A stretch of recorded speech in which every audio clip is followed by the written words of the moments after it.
नक्कीच. घर, गाडी, बंगला सगळ्यांनाच हवासा वाटतो आणि आपलं वय जसं वाढत जातं तेव्हा आपल्याला प्रश्न पडतात, की हे योग कधी आहेत, जवळ आहेत की लांब आहेत?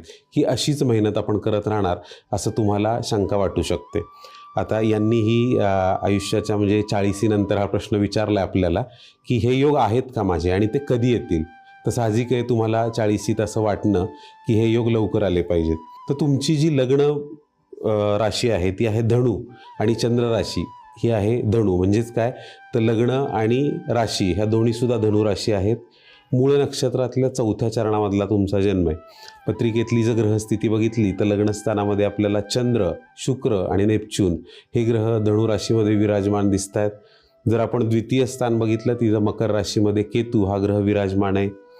जर अष्टम स्थान बघितलं तर राहू हा कर्क राशीचा आपल्याला अष्टम स्थानामध्ये दिसतोय. भाग्यस्थानामध्ये सिंह राशीमध्ये मंगळ